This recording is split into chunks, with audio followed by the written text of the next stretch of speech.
Conspiracy theories are a strange phenomenon that have proven to be popular throughout the United States. They are so common that as of 2020, more than 50% of Americans believed in at least one conspiracy. One such conspiracy is of the existence of the Lemurians, and how they are described as a mysterious race of people believed to exist by many across the globe.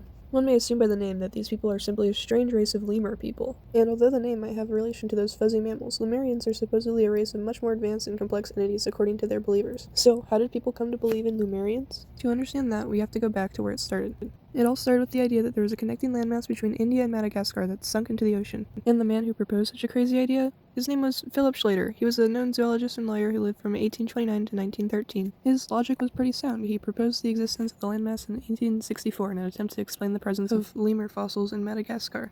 Lemuria had simple beginnings. Theories of its existence were created solely to explain aspects of biogeography that weren't understood at the time. Schlater's ideas about the existence of Lemuria were partially proven by scientists in the modern era.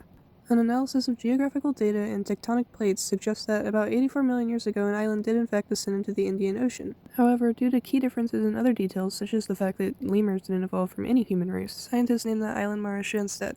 The Kerguelen Plateau in Zealandia are other real examples of such sunken landmasses. Once people began questioning what happened in Lemuria and what sort of creatures lived there, the creation of true conspiracy was underway. There's a lot of theosophy surrounding Lemuria and the Lemurian people, which basically means that there are a lot of different philosophical beliefs surrounding this one belief of Lemurian people, which hold these beings to a standard of like a god to their believers. There are many different accounts from Lemurian believers as to why the landmass sunk. We don't know where the land was lost because so many of these stories don't line up with each other. James Churchward was an influential early writer on the Lemurians who wrote multiple books such as The Lost Continent of Mu. Sounding of something straight from the fiction section, that book is described as the story of Churchward's search for the lost continent, from the vaults of an Indian temple to the four corners of the world. These books perpetuated the beliefs in Lemurians.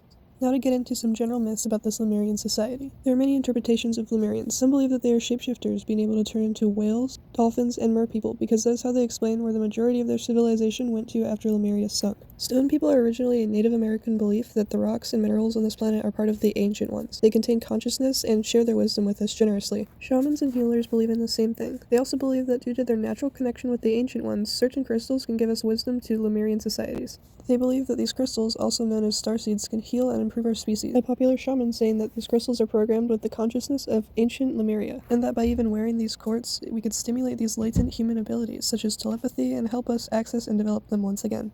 Schlater started the belief that on this lost continent, Lemurians did exist. But what I didn't mention earlier is that he began the idea that they're a race of 15-foot-tall, four-armed superhumans as he studied the strange fossils from that area. Geoffroy St. Hilaire was a French scientist who studied animals, their anatomy, and their embryos. He believed in these ideas of evolution since before Darwinism was theorized, which is why he spent his time studying embryos to try to intervene in synthetically evolved animals. Darwinism is the idea of evolution through natural selection. It was a relatively new concept during the beginning of the Lemurian conspiracy, which is why people believe that there are 7 different possible types of people. Each instantation of humanity became known as a root race, and the entire history of humanity is the story of the progress of our species through 7 stages of our 7 root races.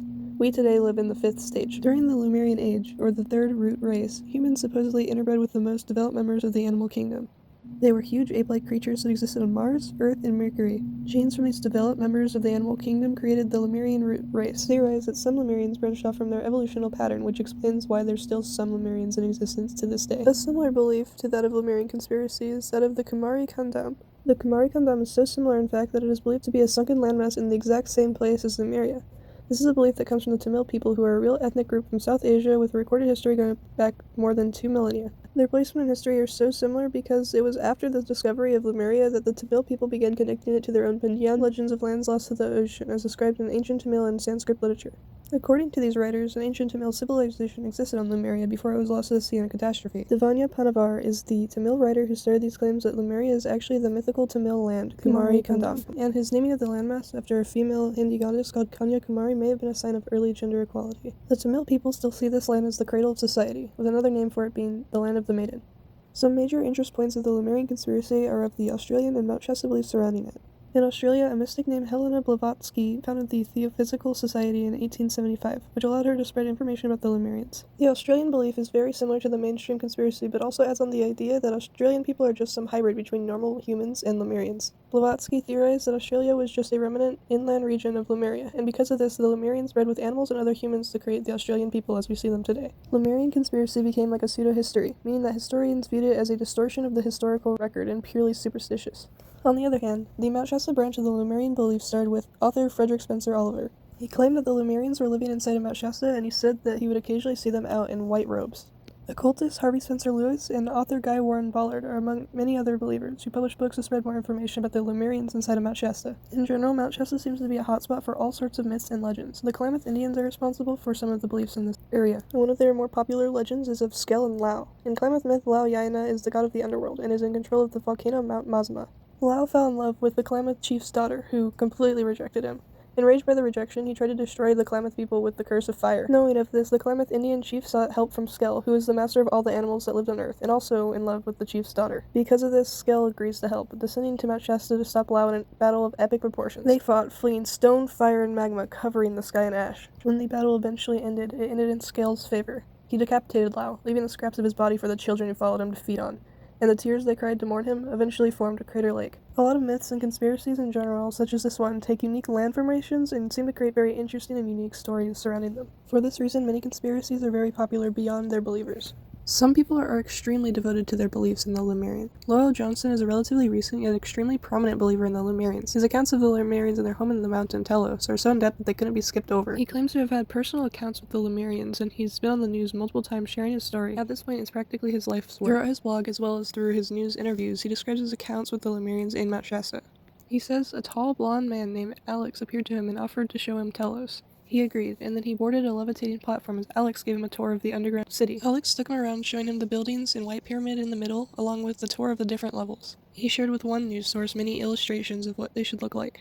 In his beliefs, he introduces this new idea that Lemurians are in a different level of existence than us entirely. He says that he himself is one of the very few people with fifth-dimensional awareness, and that when humans ascend into fifth-dimensional awareness, the Lemurians would make themselves known to us, where we could exchange all manner of experiences and knowledge from both realms that would benefit all. We believe his story is very unique and interesting, regardless of whether or not you believe in his theories and ambitions. As we've mentioned throughout the video, due to there being mixed accounts of where Lemurians actually are, as well as no uniform description of what Lemurians actually are. The lack of a uniform description and evidence is very telling that they're very likely unreal. We don't know whether they're supposed to be in the Indian Ocean or in Mount Shasta, and we also don't know whether they're a 15-foot-tall four-armed super beast or simply a more advanced civilization. To wrap all this up, it is safe to say that our group believes that this conspiracy is very untrue. There is very little scientific evidence of the existence of Lemurians besides a few personal accounts, and there's no scientific evidence to prove the existence of third root race people in general. Conspiracy theories are captivating to so many people because they provide explanations for real-world events that people want to believe more than the truth, especially when official explanations of the truth may feel inadequate to them. People tend to search for some sort of understanding in their day-to-day lives, and it can motivate certain people to do something that makes them feel important, even if it seems ridiculous to others.